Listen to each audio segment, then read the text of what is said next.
Good evening, everybody, and welcome to Zoom In on a Fresh Conversation. It is Monday night all over again, and I'm so glad that you're here. On a Monday night, you could have been anywhere else, and we thank you for being here with us. And tonight we have a panel that's out of this world, but the discussion is divorce, tragedy, or triumph. Let me introduce our guests.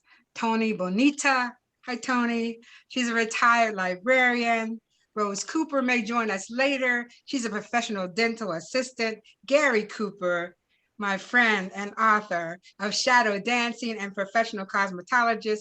Faye Dadzie, my spiritual friend, founder and president of Victorious Life Ministry. Angie Bee, founder and CEO of Angie Bee Productions, my 10-year friend in the Fresh Book Festival, author and audio engineer, and Covita Grey, my BFF, who is a professional real estate agent. So thank you all for being here this evening on Zoom In. Zoom In on a Fresh Conversation is brought to you by Eyeless Diamonds, LLC, Milton McCulloch, author of Love and Emancipation, the host of Night Talk, L.D. Robinson from Ladero Press, and the Fresh Book Festival. Yay! Festival will be in January 2022. And we are crossing our fingers for the world to come to a complete healing so we can do that. If you have any questions for the panel, please leave it in the chat box. When we are almost done, we will go and get those questions and try to answer it. This is being recorded. I have to do that for YouTube, and to let everybody know it's important. Here we go. Evening, everybody. I'm going to go to each of you and ask you just to introduce yourself really quickly. And I'll start with the lady in yellow, Miss Angie Bee. Ooh, praise the Lord, everybody. Praise the Lord. I am excited to be on the show tonight. Barty is my third and favorite husband. And so I'm excited. I'm excited about tonight's topic. I'm excited for you. Yeah. And sometimes you just gotta let the Lord teach you. And that's all I got to say on the matter. Well, tell us a little about who you are and your company, just real quick. Okay, our company is Angie Bee and Barty Productions. It was a blend of my audiobook and media production company and his entertainment company. And so now we come in and we film the Fresh Book Festival and do whatever commercials Donna needs. And I will officiate weddings and he will videotape. And the Lord just allowed our gifts and talents to blend together in spite of us, because we sure didn't want to work together. But we do it quite nicely, I believe. And you can find us both at daqueenbee.com, DAQUEENBEE.com. I'm just very grateful to be here tonight. Thank you, Donna. Thank you very much, Angie. Appreciate you. Miss Faye Dadzie, please, you're up next. Well, thank you so much for the opportunity to be on this distinguished panel. I'm grateful to be here. My name is Faye Dadzie, and I am the founder of Victorious Life Ministries. And actually, this was an initiative that was birthed out of my divorce. It was a process used as a part of my healing. And so my heart's desire and mission in life for the remainder of my days is to be a part of bringing healing to other broken women. I'm also the pastor of operations and training at Hope Fellowship Church, where my pastor is the distinguished Bishop Derek T. Triplett. And we bring you greetings. Thank you. Covita, you're up next.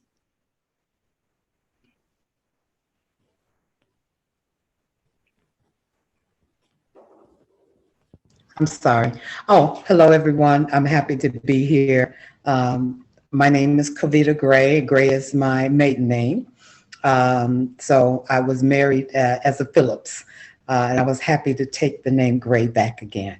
So I am from Chicago. I've been in Florida since 2015, and I am a licensed realtor in the state of Florida. I did practice real estate in Illinois for a number of years, and I'm also a licensed real estate instructor in the state of Florida.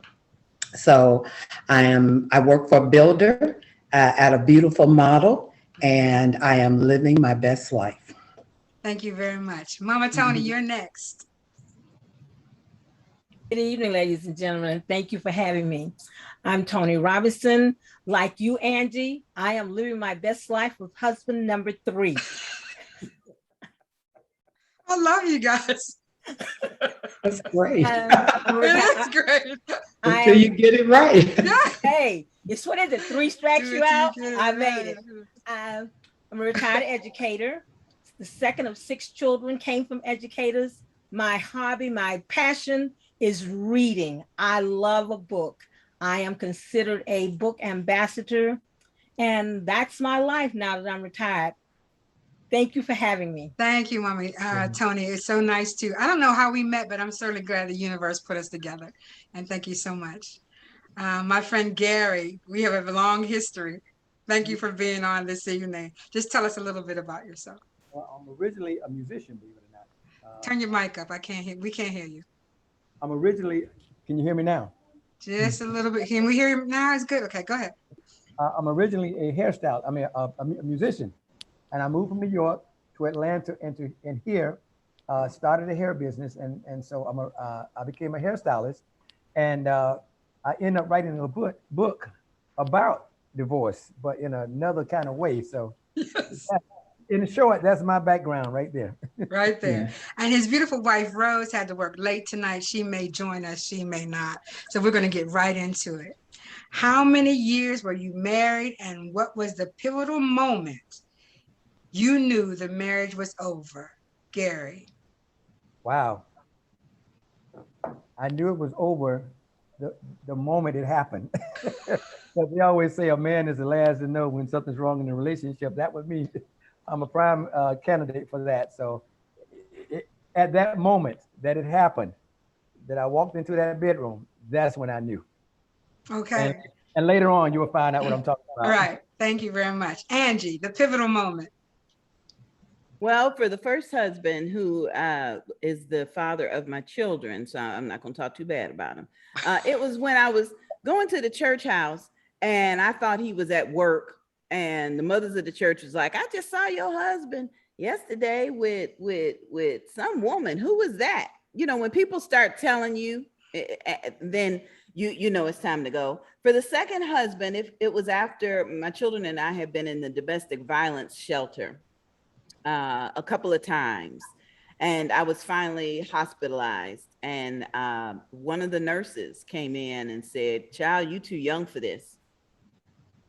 And then wisdom kicked in, and my grandmother, who just celebrated her 93rd birthday, she said, "Baby, when the man gets rid of you, sends you home to your daddy, he don't want you no more. It's time to move on." So you need to listen to wisdom and experience. The nurse was experienced enough, and my grandmama was wise enough to tell me. And speaking of my grandmama, she said she's been married 3 times too. So she's like, if I can do it, you can do it too. And that's all I got to say in that matter. Pivotal moment. Faye Dadzie.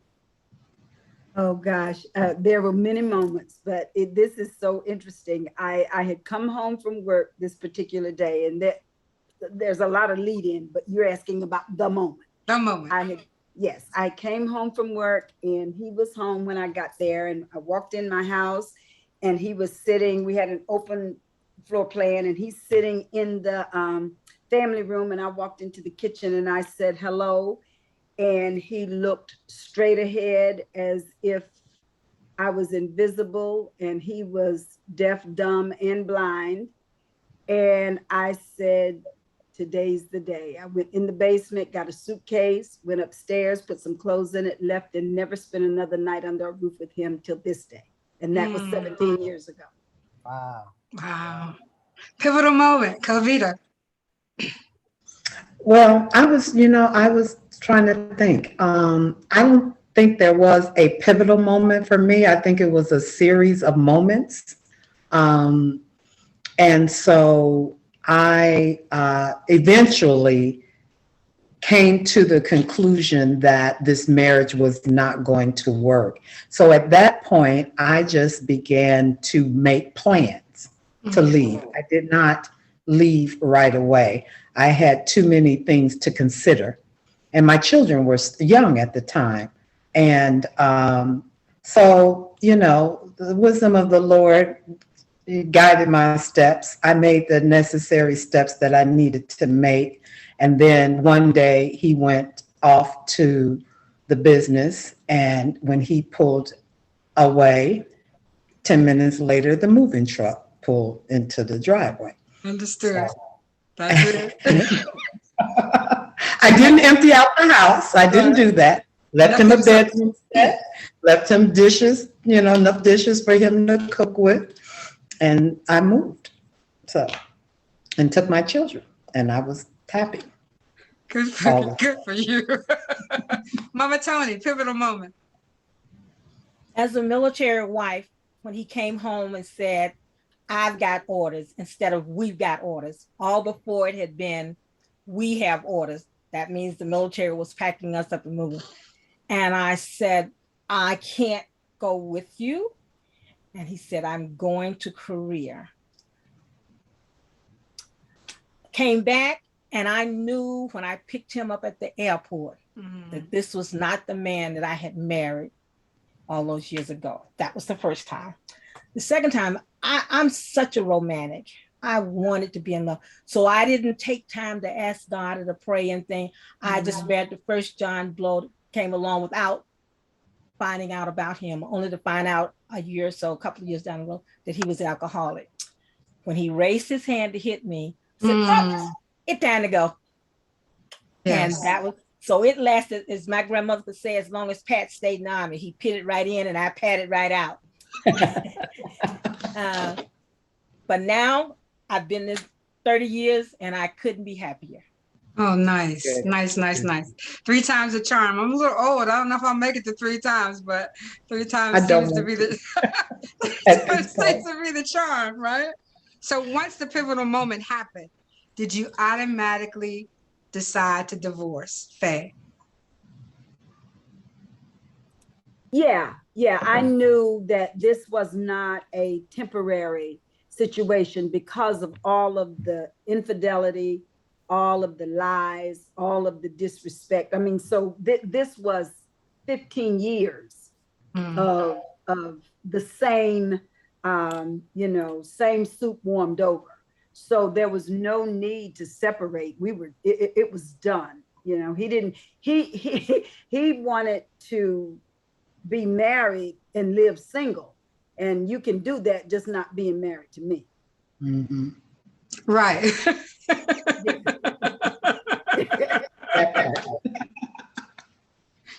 Did you automatically divorce, Angie B? It took a lot of encouragement, especially with my first husband, because my mother and I were actually going through divorce at the same time. Oh, my. And so when I was separated from my husband, I was in an accident. My mother took me and my children. And so while she was complaining about her divorce, I really, I had to remind her, hey, you still talk about my dad. I mean, come on now.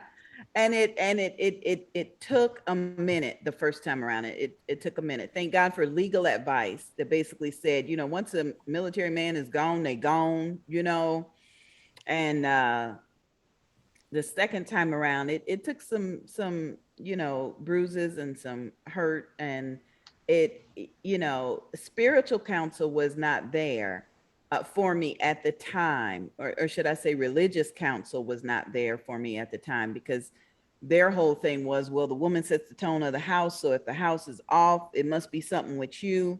So once I got out from under that religious thinking and really started to hear the voice of God and the voices of my children, that made a big difference. That made a big difference. Yeah. And one other thing about my children, I remember at one point, one of my daughters, both of my daughters got married last year, praise the Lord, in the middle of the pandemic. They both got married and had weddings. But one of them was a little hesitant because she was like, Mom, you and Dad divorced, and then I just don't even know if I want to go down that road. And I had to remind her that, well, your dad has remarried and he's very happy, and I've remarried. And so sometimes you got to, get it going till you can get it right. and she went on ahead and prayerfully got married. So we really have to share our bumps and bruises with others for the good and the bad. And that's all I got to say. Mama Toni, was it automatic? The The end first was- time, no. I begged and pleaded to go to counseling. Mind you, this was a military man who had a degree in sociology, and in the military was what they considered a 91 G40, a counselor for the guys coming back from Nam and everywhere with drugs and alcohol. But he didn't want to go to counseling. He didn't need anybody to talk to him. The second time, yeah, when you raised your hand, it was time to go. But the first time I begged, I pleaded, I cried, you name it, I did it before the reality finally set in. And I said, you know, I always heard my grandmother say, you can do bad all by yourself. So why are you crying every day? You got an education, you got a job, you can work, you can go anywhere. They need school teachers everywhere. Pack your shit and go. Leave. Covita, go ahead. So That's go ahead. what I did. Mm-hmm. Covita, so the truck is packed, you're on your way, but did that end the marriage? Was that done? Or did you have some At steps? that point, yes, when I moved out, but you know, it took a minute for me to get to the point to make that decision, because I felt like I needed to try to do whatever I felt that I could do to see if we could put this marriage back together again. So I wasn't ready to just throw it away. But when I finally made that decision that was not going to happen, and I needed to get out for my own sanity.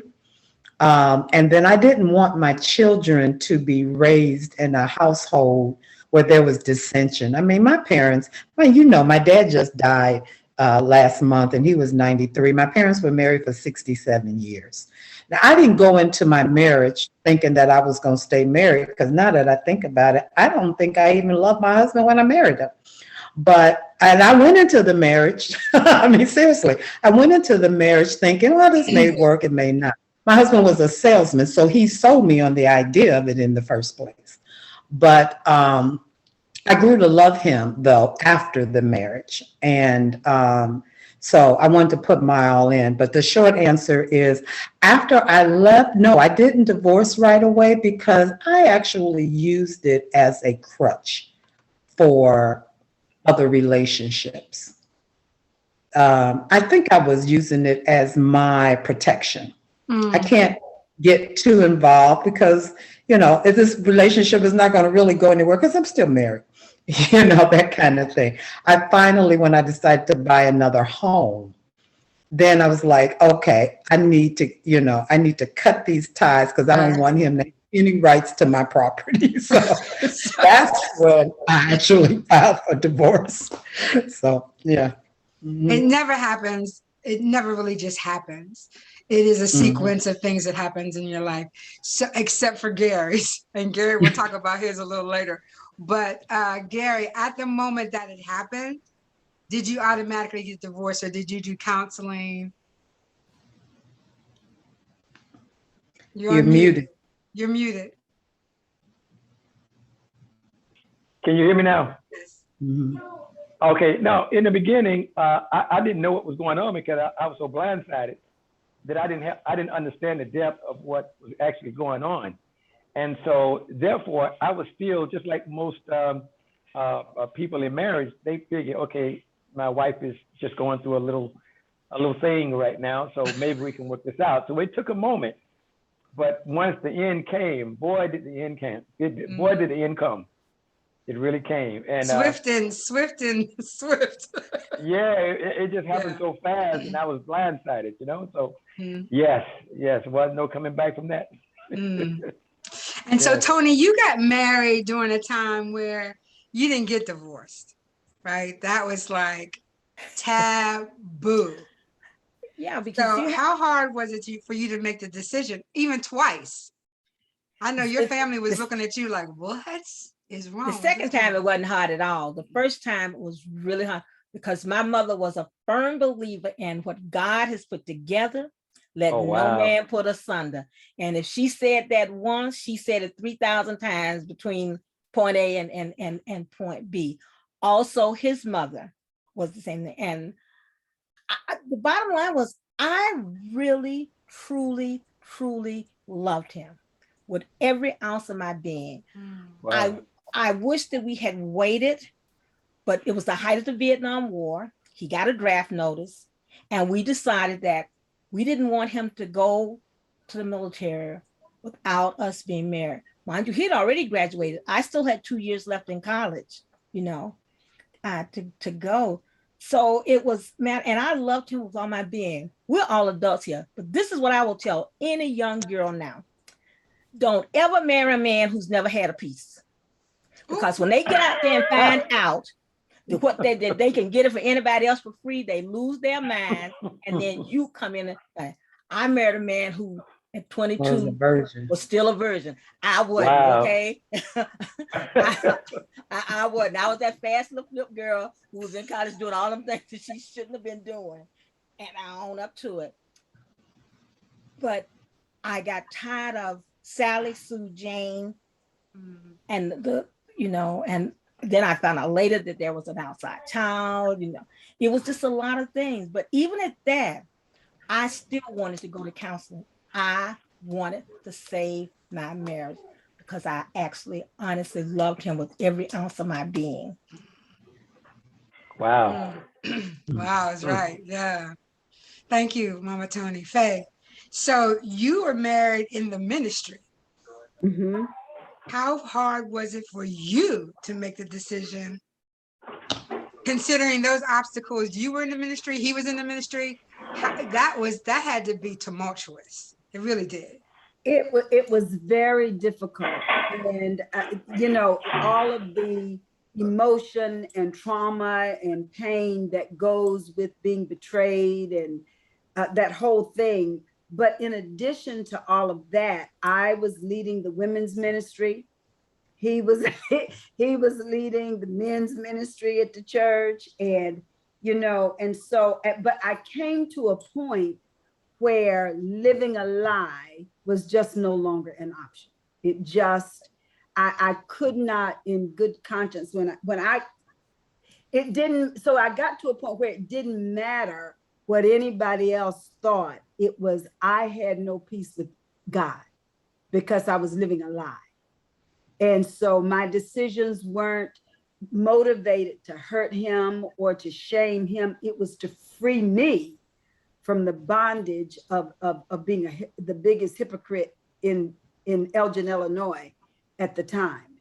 And so it was hard, but then it wasn't so hard. And I guess the one thing I will say that it finally dawned on me that, you can't make someone love you who doesn't. Mhm. You can't buy enough stuff.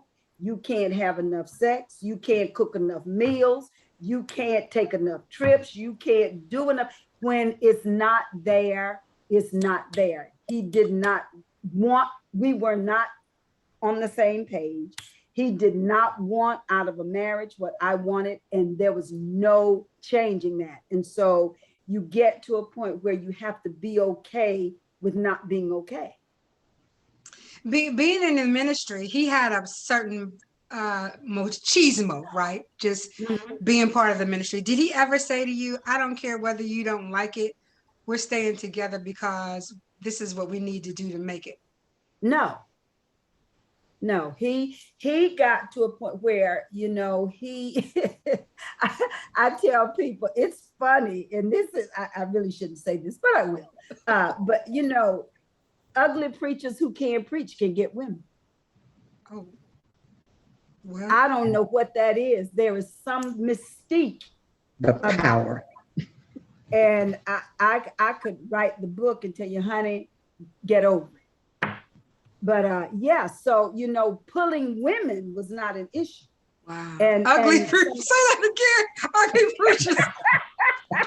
Who can't preach. Ugly is not a word I like to use, but not attractive preachers who can't preach can get women. And there's some women nodding because they know it's true. We've been in church a long time. I don't know what that is. There's a mystique. You know, it's like athletes and musicians and guys in uniform and all that. There's this whole thing with that. Yeah. Right? I think I'm getting some amen. Yeah. And so Amen. yeah, he had no trouble, and he also had no conscience. Mm-hmm. So it just became a thing where, you know, I don't need you, and how you feel is irrelevant. Mm-hmm. Did he speak those words to you, or? Well, pretty much. Really? Yeah. Pretty much. Yeah, I would think it would be very interesting trying to break the ties when you're in ministry. Because I can see the women in the church rallying behind you saying, "Oh, honey, listen, some shoes is better than no shoes. You know, keep that man." You know what I mean? Yeah, but I'm not that girl. Right, exactly. I'm not her. I get that, but I'm just not her, because to some of the other women's point, I had done everything that I could humanly do, and supernaturally through prayer and fasting and counseling and you name it. But at the end of the day, you know, here's what I came to know: God will not manipulate somebody else to please you. That's right.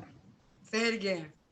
Yeah. So he made choices. It was his choice, and God wasn't gonna manipulate him for me. He made his choices. Mm-hmm. Thank you for that. Yeah. Covita, you guys were in business, several businesses, right? Yes. Yes. What obstacles did that present? Trying to, you know, take away all of that money, Yeah. Well, that's the bank reason. accounts. Yeah. Mm-hmm. Yeah, Money. that was one of the reasons that I had to plan it, and I couldn't just walk away. I had to figure out what I was willing to lose. And and the interesting thing was, so we had some muffler shops and some clothing stores, and the muffler shop, the licenses were in my name, and I had my own two stores at the time, and he had two, as a matter of fact. So I had to decide, and I was willing to walk away from the muffler shops because, you know, we had a thriving business. And then, you know, some people can't stand prosperity. I was married to a man that grew up differently than I did. And one thing I can say positive about him, he had great vision. He was a visionary, and he helped me to develop vision.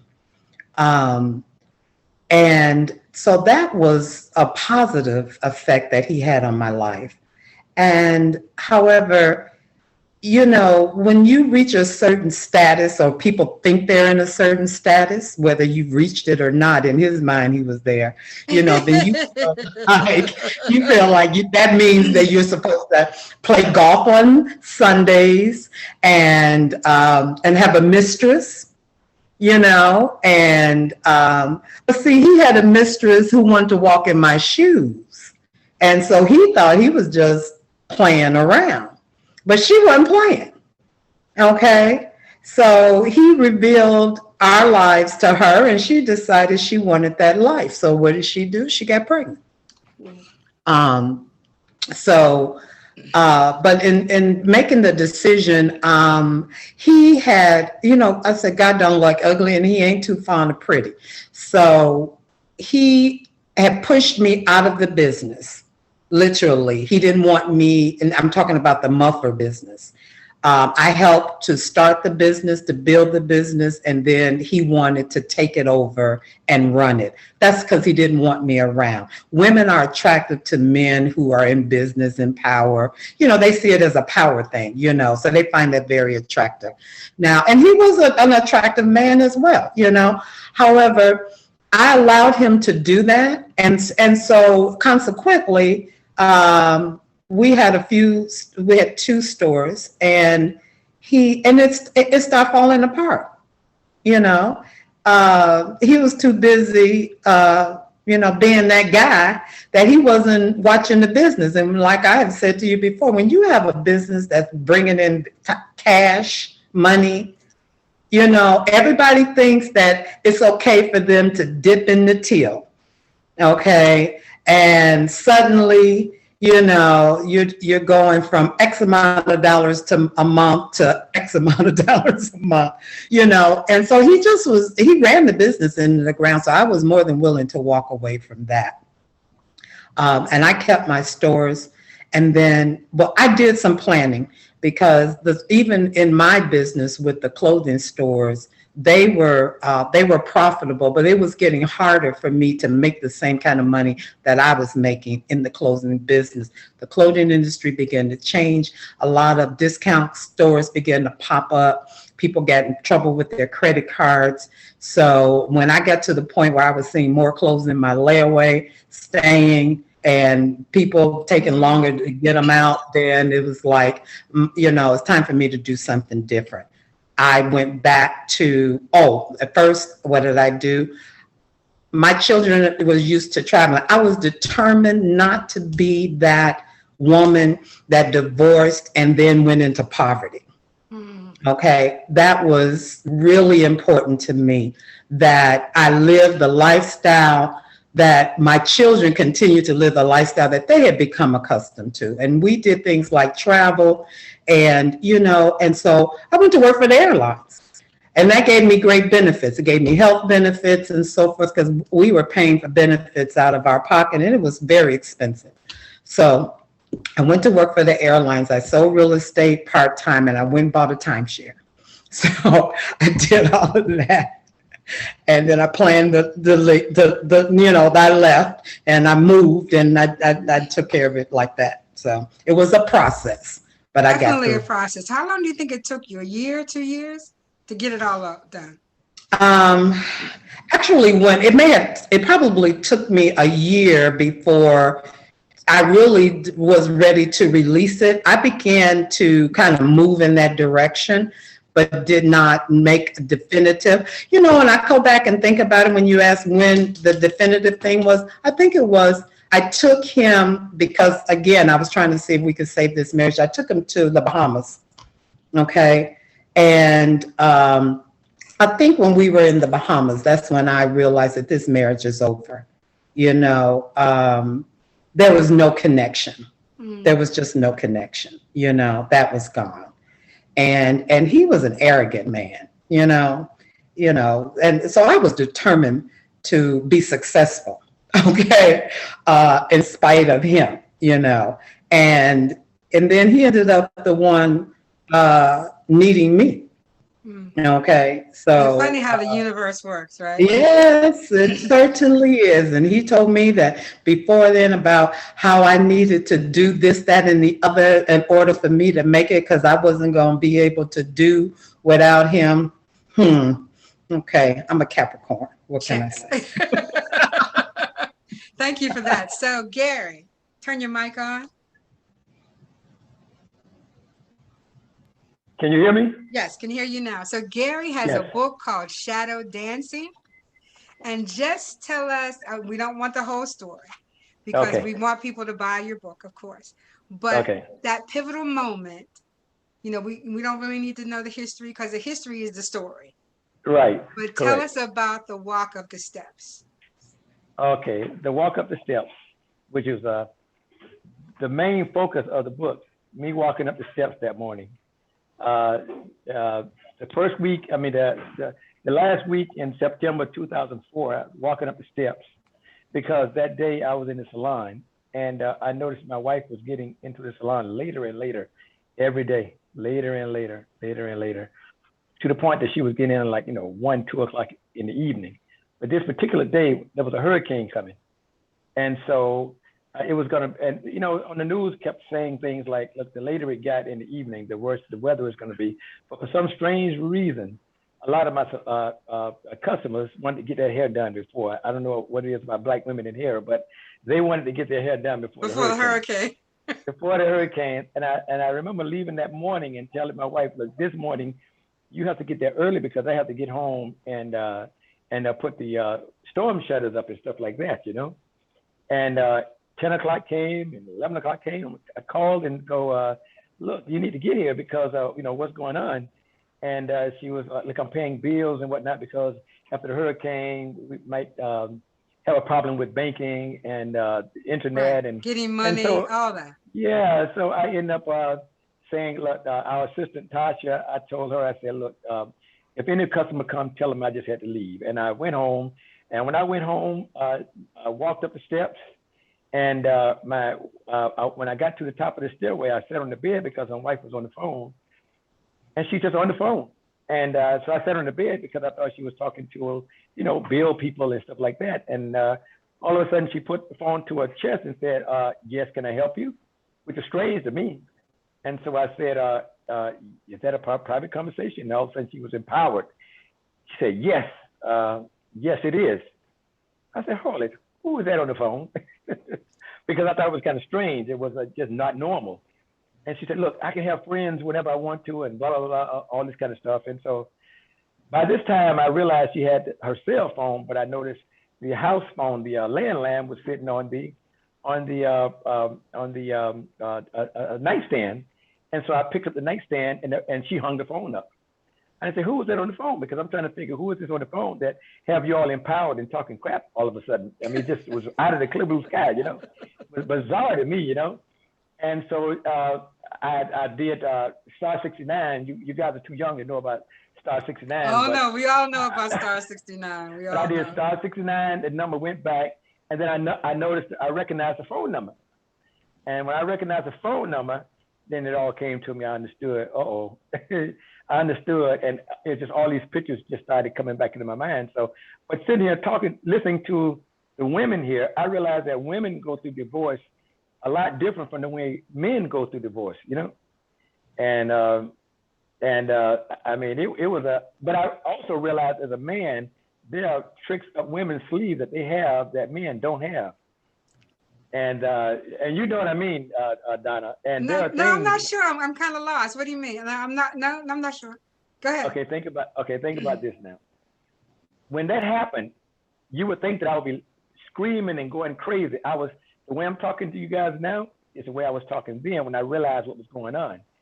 And I just said to her, I said, look, just get all your stuff out of the house. I'll sell the house. I'll give you half. I said, I will cash out our annuities. I'll give you half. I said, I'll sell half. I'll give you half. I'll give you your customers or something like that because we owned a really top salon at the time, making a lot of money doing a salon. And I said, but just go.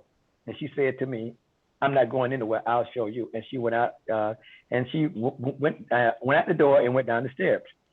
And I said, well, you just showed me how quick you can get up out of here. And I turned around and I went to the bathroom, washed my face. And about 15 minutes go by, I hear walkie-talkies downstairs. Oh, yeah, okay.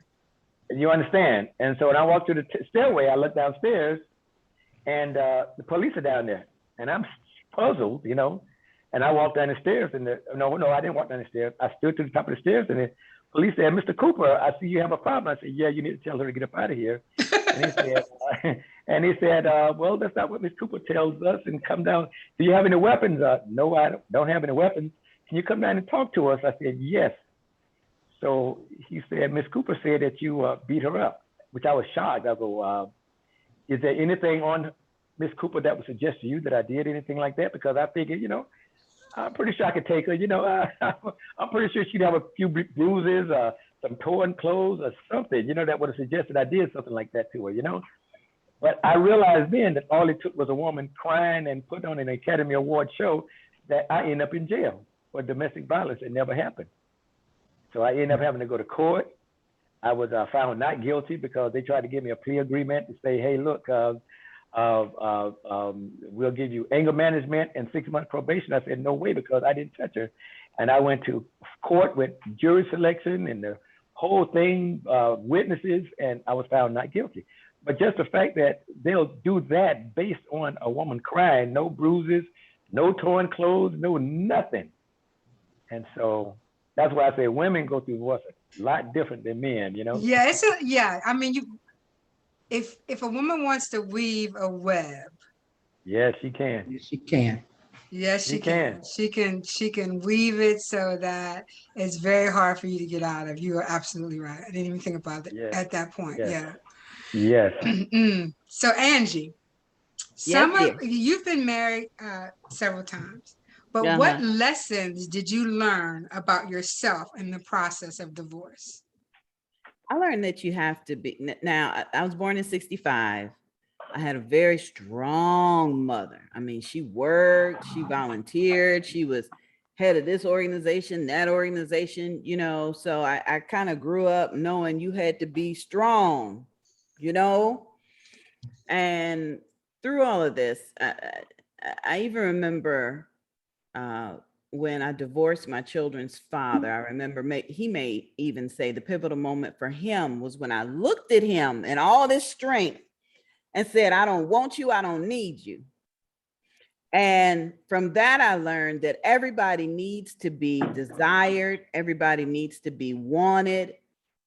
Men especially appreciate being needed. From my second husband, I remember what Mama Toni said, you know, girl, you can do bad all by yourself. I didn't need the bruises. I didn't need my children to be, you know, I didn't need all that. But I believe what I truly learned this time, and during that process, I had women very close to me that were dating multiple men, dating married men.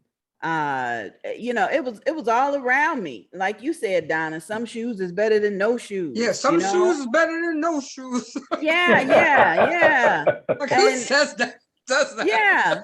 And even with the domestic violence, some folks was like, well, at least he bringing home a paycheck. At least he ain't out in the strip club. At least he ain't out making babies. At least. Why does it got to be at least? Why can't it? I see you, Mama Toni. I see you.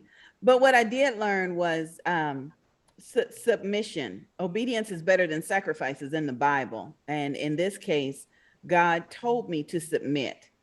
And I was like, no, God, I don't need to. I'll just serve you with gladness. I don't need this little short round man over here. I just don't. And submission can be a difficult thing for a strong Black woman. Yes. It's difficult for me sometimes now. I still have to bite my tongue. What did you? And then it'll take, you know, out of the mouths of babes. One of my, you know, my eldest is saying, now, Mama, what is he doing right now? I'm like, well, he's cooking dinner. So why are you complaining? You know, submission can lead your eyes to become open to receive. And if you can submit to God, God will show you how to submit in the situation that he designed for you. Mm. So like if you're, you know, a leader and you have to submit to your bishop, that works. It teaches you not to break you in half and not to remove the strong-willed tendency that you have, but it allows you to collaborate and it allows you to do what the Lord has for you to do. So that's what I learned.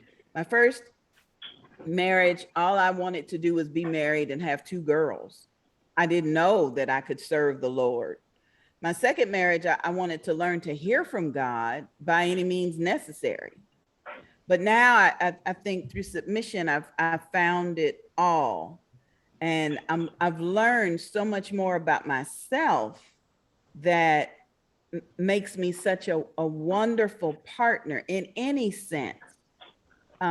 Because I feel like I'm more giving. Marriage is still a give and take. You still have to, I mean, the physical, the emotional, every aspect of it, you still have to give. And I truly believe that's what I learned. The other thing I learned when Barty and I wrote our first book together, in the beginning, there was God, Me, and You. I got to do a shameless plug. So No problem. my publisher will say that, you know, I did that. When we wrote our book together, that was give and take, because I would write a chapter and I'd say, okay, Barty, what do you think? And he'd be like, no, it didn't happen like this. It happened like that. I was like, well, wasn't you at the same place? You know, so, but it taught me the different perspectives. We can both experience the same thing and see it differently. I don't think I ever knew that before. Yeah, I knew about the book, Men Are From Venus, Women Are, whatever. But I never realized that, you know, you can look at things. A quick example. One of my daughters was coming over to spend the weekend. She was bringing a boyfriend. Okay. Barty was like, they can't sleep in the same room. He gonna have to sleep on the couch.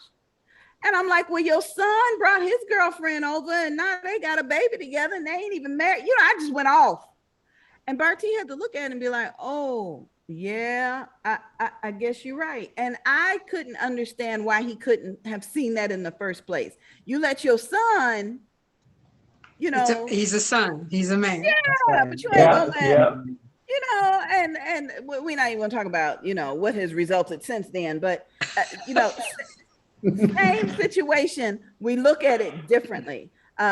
Gary, you'll be able to talk to Barty at the Fresh Book Festival. He had the same situation you went through. And he was an officer of the court. So had to go before the judges that he worked with to say, that woman sitting over there with a neck brace on, she, you know, you're right, Gary. We do have that. And then we've got women like me who just said, well, I'm not gonna press charges. I'm not gonna, and never did. Wow. Thank you for that. Faye, lessons learned about yourself. I think one of the main things that I learned about myself is that even though, you know, even if you don't put language to something, it doesn't negate the need, if that makes sense.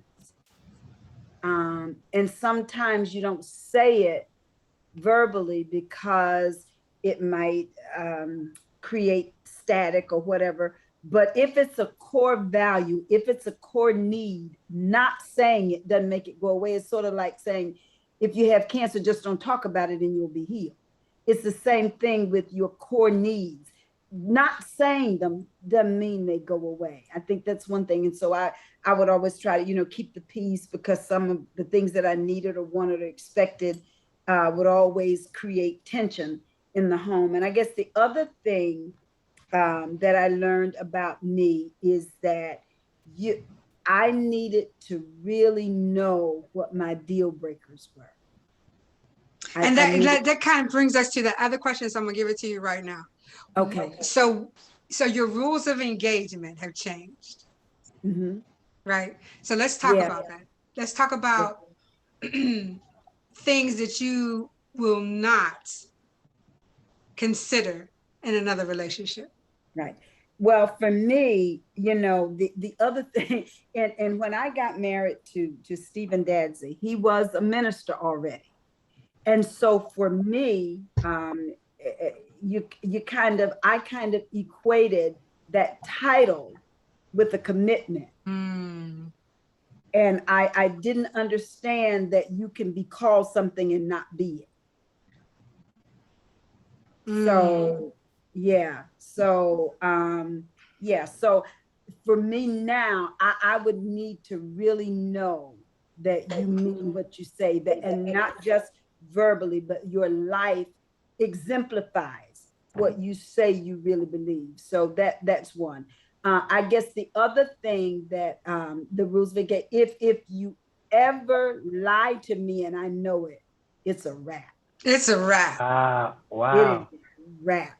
Because I can, you know what, in that movie is that you can't handle the truth. I can handle the truth. What I can't handle is a liar. So if you think that you're going to hurt me by telling me the truth, hurt me with the truth, because your lies will inevitably be more destructive. So yeah, I didn't know how firm my boundaries really were, because I didn't put language to it. So when I didn't say it, I thought they were more fluid than they really were. So and even in my case, I probably was doing one thing on the outside and kind of waffling, but on the inside, I had drawn a line in the sand. Right. So yeah. Wow. So now I say exactly what I mean. I mean exactly what I say. It is not murky at all. And if it's a problem, may the force be with you. Oh, I love that. I love that. I'll tell Oh somebody in a man, minute. that's You know what? Listen, I Oh. didn't stutter. I Yeah, didn't stutter. That's what I say. I didn't Yeah, stutter. and I'm not mad at you, but Right. this No. is the deal, for real. For And real, not, for real. I can't compromise and all of that, but I have some deal breakers that I'm willing to go down for. Hmm. Yeah, I will give it all up. If you violate this, if you can't respect that, if this is a problem, then and you know, I say this, Donna, all the time. I've raised my last man. wow. That's ooh, He's That got hit to me. come to me grown. That part. that hit deep right there. Wow. Yeah. I'm not raising any more men. Mhm. Wow. Been there, Wow. done that. Yeah. Done it. I love that. It doesn't work. You know, men don't like women who are their mother. They don't want to sleep with their mom. No, they don't. You're Yeah. right. You're right. Yeah. So I'm not gonna be your mama. Wow. So if he comes out the bedroom with bad shoes on, you're not gonna say, "Are you wearing those?" Look, just go on out there and be bozo. I'll see you when you get back. Have a nice trip. 'Cause Wow. I'm with you, but You're be going safe. outside in that, right? Yes. Wow. Thank you very much, Faye. So, Covita, 2 questions. Yeah. What did you learn? And what are your rules of engagement now? What did you learn from your divorce about yourself? And what are your rules of engagement now? I learned, oh God. So I've been trying to figure out what was the answer to that question. I guess I learned that I am enough. I'm whole and complete. And I don't need anybody to complete me. And I did learn to speak up, you know, because like Faye say, sometimes you just don't say things to keep the peace. Mhm. And sometimes you might need a little ruckus, you know, you know, let's work this out. Let's get this on the table. Let's not act like there's not an elephant in the room, because there's an elephant in the room. Okay, so let's discuss it. I'm all for discussion, and I'm willing to have those hard discussions. You know, I'm okay with that. All right. So, and my skin is, you know, is thick. I don't wear my feelings on my sleeve. So, and you know, and I'm the same kind of way. I mean what I say what I mean, and I don't hold grudges. So that's why I can say what I mean, because once I say it, then I'm pretty through with it. You know, we can discuss it, but I'm not going to walk around angry and not talking to you, you know, because I forget that I'm supposed to be mad at you and I start talking. So it's like, oh, I'm supposed to be mad. So anyway, my new rules of engagement. I need a person who is whole and complete as well. I don't need anybody to complete me, and I don't need to be completing you. You know, we need to be able to complement one another. And so, you know, and then I guess I also, what is attractive to me is a man that is, you know, sound in his judgment, has a spiritual base, has a self-confidence that he doesn't feel a need to prove to the world that he's worthy, that he knows that he is, so he don't have to showboat, you know? I guess, and somebody who is financially secure, you know, because that's important too. At a stage in my life, I don't need nobody on the come up, you know? So I need somebody who's up. I don't know how else to put it. Wow. Okay. Tired of reaching back. Tired of reaching back. Yeah, you know, and I don't need to be the smartest person in the room. That's what bothers me too. I get so tired of men who always talk about how smart I am and da da da da da. I accept the compliment, right? but I need you to be smart. I need you to be able to teach me a few things and show me a few things. You know, I don't want to be the smartest one in the room that you're dependent on to show you how to do this, that, and the other. And, you know, later for that. Okay. Okay, I'm through. Okay. Thank you. Mama Toni, what did you learn? You had 2 chances, and in your 3rd chance, you got it right. So it was something learned in the first 2, right? And when you got to 3, what was the rules of engagement that you had to discuss with him before you decided to say I do? Communication. Mm-hmm. We are going to talk about this thing first, because we both have an opinion. They may not always agree with each other, but we're going to talk about it. If you can't be there for me, then don't expect me to be there for you.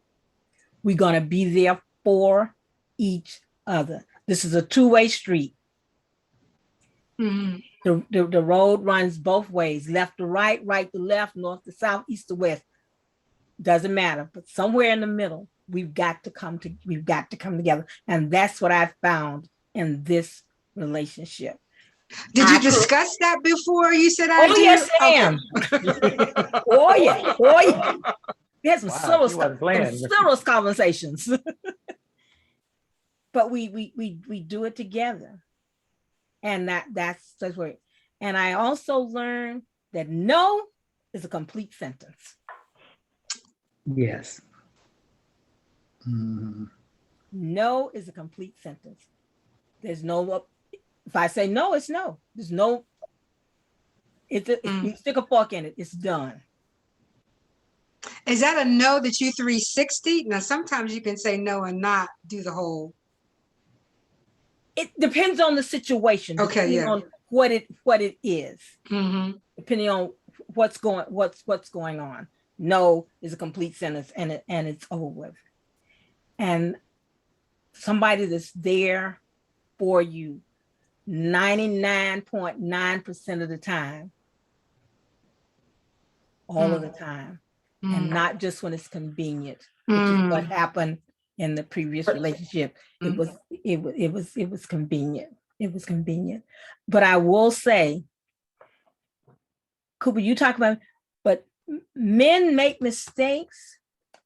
And when they realize it, for instance, with my first husband, that first 6 months that after we broke up, if he had rung my doorbell and said, baby, I'm sorry, I'd have jumped back in so fast it made your head swim. But by the time he realized that, guess what? I was married to this one, tough titty. Wow. It's too late. Yeah. He's currently still in Korea, where he went back because he thought that woman over there was good for him, that he can't bring to the United States. Okay. And I'm living my best life with a fantastic man. There's hope for me. Yes, there is. Yes, there is. Thank you, Mama Toni. And you don't have to go look. You don't have to go looking for it. No, I know he's gonna. God works in mysterious ways. Yes, he does. So when your mind is like, after the second time, I was like, been there, done that, got the T-shirt to prove it. Not doing that no more. Wasn't looking. But there he was. There he was. And here he is some 30 years later. You know, and don't get me wrong, it has not all been red and roses. Right. Out. We've had some disagreement, but nothing that we couldn't reach a mutual agreement with and talk about. Thank you, Mama Toni. Angie, I didn't ask you that question. So, and you know, I had 17 questions and we're not going to get to all of those, right? I just thought, well, we'll just talk all night. We can't do that. But Angie, so lessons learned and rules of engagement when you met Barty. Now, you know, I knew when Barty was gone, right? Done. Absolutely done. I got out of my car and here's this tall, beautiful woman wrapped around him. And I said, oh, he's done. Now, I've known Barty 20 years, right? And I've never seen him with a woman wrapped around him. And I got out the car. I said, "Oh, it's so nice to meet you." Yeah. And I walked up the driveway and I thought, Yeah. he's finished. I like to tell the story that's the way he got me to move to Daytona. He was like, I know this lady, you wrote a book, and I know this lady who run a book festival. And if you just come and stay with me for a little while, I introduce you to her. So Wow. there were two rules of engagement that That's so funny. remain to this day. And we just celebrated our 8th year anniversary.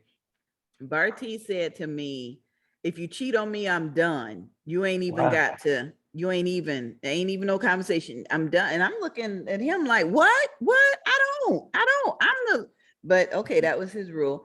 And my rule of engagement for me was to recognize and establish my worth, what I'm worth, what I bring to the table, what I require, not just what I will accept, what I will tolerate, what I put up with. And I am an ordained minister that lives with a mental illness. I remain medicated. I remain in therapy. I have triggers. And so if he was willing to learn those triggers and how to help me, I was able to stabilize myself and remind myself that I am fearfully and wonderfully made. So I can do this. Yes, I have good days. Yes, I have bad days. And yes, I have physical challenges. He's pushed me around in a wheelchair right now. I got a blue cast on my foot and everything. But I had to learn my worth. And I don't think I ever knew that before. I just don't think I ever knew it. And once you learn it, you're able to conquer so many things. It's kind of like Mama Toni. She said so many things that if I had heard her say those things, maybe first marriage or second marriage, I might have been more of a whole person, even entering my third marriage. And you ladies are right. My first husband came back around and was like, well, I apologize for this and that. Okay, well, I'm glad you found Jesus and I'm glad y'all all right. And so we are all right. We had 2 beautiful weddings last year and we wasn't looking sideways at each other. You have to come to yourself to understand what God put inside of you in order for you to accept yourself and accept yourself as a partner or a rib or a protector of somebody else.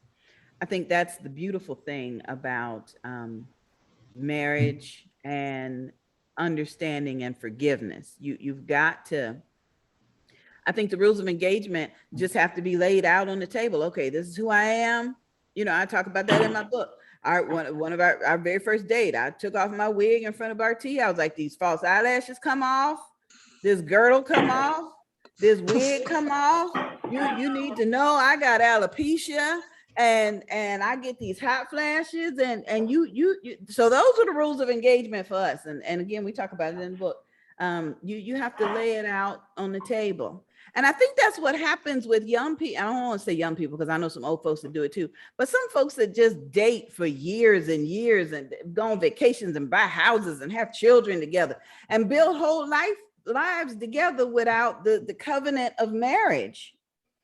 And you just kind of have to say, oh, okay, well, are you establishing your rules of engagement? Are you still trying to figure each other out? Are you still, or can you put it out there? And so I'm a firm believer. You got to put it out there. You really truly do. Thank you for that. So Gary, yours was straight out infidelity, right? Straight, yeah, that's the only way you can explain it. Straight out infidelity. And so in the meantime, after all that has happened and all you've been through, you happen to meet a woman named Rose. Yes. Now tell me what you learned. Yeah, we love Rose. What you learned from your tragedy to triumph, right? In your divorce. And what were your rules of engagement that you had to really talk to Rose about before you decided to do it? Because I know you guys dated for a little while, right? Yes. Well, To be honest with you, I got lucky because I got a chance to heal. I totally healed. I forgave, right? Because I had been through a lot. I was raising a son out of that divorce. And what happened is that by the time I met Rose, I didn't have any rules when it came down to that. I was like fresh. And I got lucky to get with somebody that was naturally connected to me, that I just didn't have those problems. I just really didn't, because I was so healed, you know? And so, which would be my thing to people before they get into anything else, make sure you heal and understand what you went through, which is what I did. I got a chance to understand what I went through. I got a chance to heal. I got a chance to forgive. So by time, and I got a chance to be born again, because I realized what being born again meant.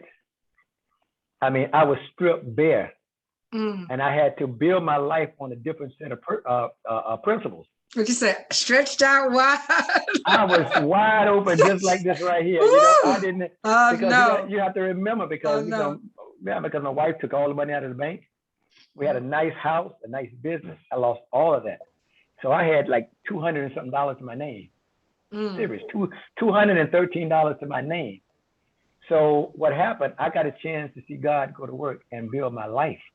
So by the time I met Rose, I mean, I had built my life back. I had focused on my children and myself, counseling, and I was a healed man. I didn't have any grudges. I wasn't, looking side-eyed at anything. I didn't have any. I just really didn't.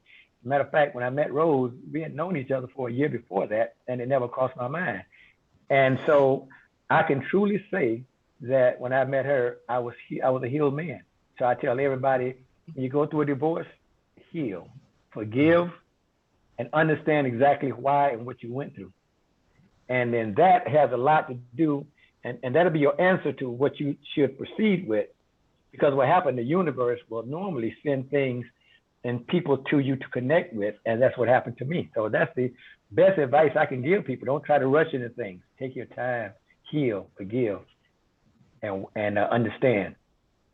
So let's little shout out for your book, Shadow Dancing. You got a copy of it? So hold it up for us. Believe it or not, I sold out again. I don't have it. Yay! We love that. So tell us how we can get a copy. The easiest way is Amazon.com, Walmart Books, Kobo, Barnes and Noble. Those are the best ways to get it. That's the easiest and quickest way of getting it, And that book is shocking to a lot of people, but most people understand. And I think you'll really see divorce in another way. Let's put it that way, But I'll just say that it was a very good book. I mean, I read it many years ago, but yeah. There you go. I mean, you threw them out. That's Rose. Thank you, Rose. It's called Shadow Dancing, and it's a story about living a life and finding that infidelity doesn't end things. Sometimes it's a beginning. So it's a beginning. It's a sometimes blessing. It's a beginning and a blessing, right? Yeah. Yes. Thank you so much. Yes. I hope to see you in 2022. Fingers crossed. Oh, you will. You will Festival. definitely. Yeah, definitely. You will definitely. Yes. Now I see that this could go on for 2 hours, but we have to end this. So this is my last question.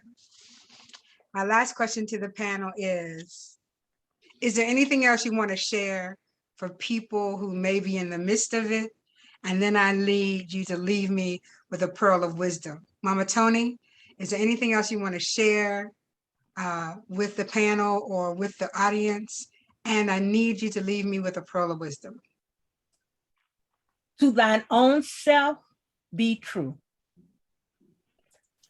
Know you. Love you first, and then you can love others. My pearl of wisdom is you are who you are. It is what it is. Right? Yeah. Thank you so much, Mama Toni. Covita, question. Is there anything else you want to share about the divorce and well, no, healing? I just felt like I chose my first husband, and I'm going to let the Spirit of the Lord choose the next one if there is to be a next one.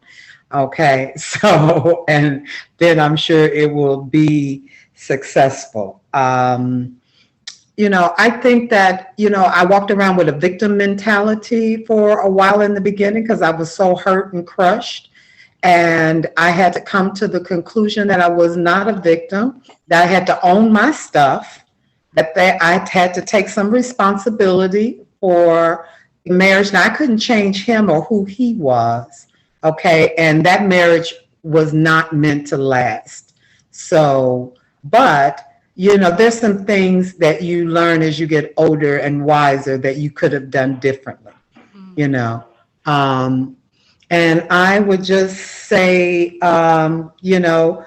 if you are going through, you're not the first to go through, you won't be the last. If you have a spiritual base, cling to it, because I was blessed to have a strong spiritual base and could lean on my spiritual friends, two actually, who helped me keep my sanity through that process. So if you need help, ask for it and you'll get through it. You will get through it and you will come out stronger. And praise God, if you are, if you are a righteous person, you're going to come out and you won't be smelling like smoke. And there won't be no singes, all is well, regardless of what it looks like. That's your pearl of wisdom. Mm-hmm. That's your pearl of wisdom. That's it. That's enough. That's it. That's all. Own your stuff. How about that? Miss Faye, anything else you want to share with us about the divorce, your journey? And I need a pearl of wisdom from you, please. I think that sort of along the same lines as Covita, I would say to anyone who is in the throes of this now, one of the things that I say about divorce for me is that it wasn't a clean cut. It left jagged edges. Wow. Yeah. And so, but here is that sounds like a book. I think you ought to write. Right. I love that, right? It's never clean cut. There's always a jagged edge. Yeah, come on, there were start jagged on it. edges. Start on it. Yeah. All right. Chapter 1. I promise you that you shall live and not die, and tomorrow will be better than today. So just keep putting one foot in front of the other one, and you'll look back one day and say, wow, I'm way down the road. And I guess my pearl of wisdom would be love God, love yourself, and keep your heart open to love. Thank you for that. Angie B, it's your turn. I just want to tell people, don't settle. God wants us to live exceedingly abundantly above all that we can ask him for or think. So don't just stay with somebody because the sex is good or because they're able to pay your bills or I'm just saying. What do you mean? I'm just saying, don't just settle. Don't just stay. If it's not right, it's not right. God didn't ordain the mess. So let it go. And Barty has this plaque on the wall, and it's one of the first ones. Barty's old enough where he got lots of plaques on the wall that all got words on them, like that commercial, let's get rid of something, but he still got them. So I gotta love him anyway. But the one that he has next to our engagement picture, when he proposed on my birthday, Barty and I met, dated, and married in under 6 months. We met in February. He proposed on my birthday in May, and we were married in August. And so there were still some people around us that was like, you sure you're going to marry him? Are you sure? But one of the plaques on the wall says, great love and great achievement involve great risk. And I think the risk there is getting rid of the bad, what's not working, what's hurting you, what defiles you. Get rid of that so that then you can receive the achievement of the great love that God has for you. So I just keep running into women, and probably some men too, but they won't admit it. I just keep running into women that are just hanging in there with whoever they're with. Yeah. you know, Yeah. just because it's still, and it's so heartbreaking. And again, I got to give homage to Grandma Pearl, turned 93 this week. She said, you know, that's why she got married 3 times. She wanted to have children, and she wanted to be content. And it's okay to try again. I think that's my last point. Don't just hang in there because you love them or the kids are attached to them, or at least he still comes home on a Friday night. I mean, it's just, oh, why? And so be out in the fields doing what you got to do, Ruth. And Boaz, to see you out there. Barty literally drove past the sign on the church that said Angie Bee's tour was coming to Daytona. And he stopped his car, went in the church, got my contact information. That was November 2012. We met in February and was married by August 2013. It don't take all that. That's right. It don't, right, Gary? You was at That's one right. Fresh Book Festival by yourself, and by the next one you had Rose with you. It don't take it don't take all that, but you've got to be healed, and you've got to be open to achieve the love. So that's it. That's it. Thank you, Donna. Thank you so much. Mama Toni? You also got to be able to accept the differences. And I say that because I am 1,000% outgoing. I don't meet strangers. Gerald could stay in this house all day and play Atari and never go anywhere and be perfectly content. And people say to him, you always taking your wife to the airport. And his answer to that is, she going to some to church, or she going to some to deal with books, and she coming back home. So he allows me that freedom to do the things that I enjoy. And then we have that time together. Like now, he's coming in January, but now he gonna stay in the hotel. He's just bringing me to the book festival. And he's done that. He has taken me to different events. And people say, didn't your husband come with you? Yeah, well, he upstairs in the room. I don't see him sometime from the time we get there till it's time to get back in that car to come back home. But I've got that support, and vice versa. So Please tell him thank you very much. I can't wait to really meet you in person. And Angie, you and I have so much in common. We both share May birthdays. In 65, I was graduating from high school when you were coming into the world. Okay. Oh my goodness, Mama Toni. Wow. I love it. And so what I wanted this panel to look at is that it doesn't matter when it happens. It's all a tragedy until it's a triumph. That's correct. Doesn't matter what correct. year it was, what century it was, it doesn't matter. Gary, you have the last word. Anything else you want to share? I need a pearl of wisdom from you, and then we'll say goodnight. My pearl of wisdom is when going through a divorce, never get caught up on material things. Because when you say you believe in God, the beauty of my life is that God gave me a better wife, a better house, a better salon. So I know too many divorces get caught up in all the things that you won't have anymore. Yes. But yet you say you believe in God. And if you really believe in God, you wouldn't worry about those things. And that's what I was forced to understand, that look, everything I needed, God, because you have to remember, I was raising a son. I was raising a son with no help from his mother. So that was the biggest thing. So a lot of people go in divorces and they want to see how bad they can hurt the other person, because they'll think about all the things they can keep without understanding all the things that God can give you. And so that's what happened to my life. My life is better, happier, got a better wife, got a better house, better salon, everything. Why? Because I didn't fight for those things. People were like, well, why shouldn't you fight for your salon? You built that salon. And why shouldn't you fight for that house? That it's a big old house. Because God gave me that house, surely he can give me another one. And that's what happened to my life. So I was saying that whenever you go through divorces, whatever you do, don't try to hurt the person. Try to move on, heal, forgive. Forgiving in a divorce is so important, because you're forgiving for yourself, not for the other person. And that's what allows God and the universe to come in and put all the things in place for you to take advantage of to build your life to where you need to be. And that's what happened to me. So that's why when I went into the next marriage, which is Rose, it was like a piece of cake. I didn't even think about it. And my rule of engagement to Rose was, The same way you see me now is the same way I'll be 5 years from now. And she just recently told me, she said, you're the same way now as you were when I met you. So when you go into the next, be exactly who you are. And it allows that other person to be exactly who they are. And so my pearl of wisdom is that be who you are, heal, forgive, and understand exactly what happened. Because you will realize a person is the way they are for a reason. Mm. See, they all had to deal with men messing with women, and so did I. Right.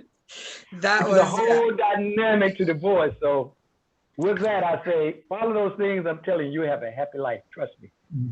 And his book is entitled Shadow Dancing. I thank you all for being here this evening. We could go on for another half an hour so we could really dig deep, but sometimes what's buried should stay buried. I really just Yeah. want to, you know what I mean? I just really wanted to give people an idea of how it doesn't matter when, it doesn't matter where, we all go through the same process. And sometimes divorce is a tragedy, but sometimes it can be a triumph. So thank you and good night to everybody. Hey, Barty, how you doing? Hey, Barty. Yeah, good to Thank see you you. so much. Thank you so much. Thank you, everybody. We'll see you soon. Okay, Good night. bye-bye now. Mhm. Right.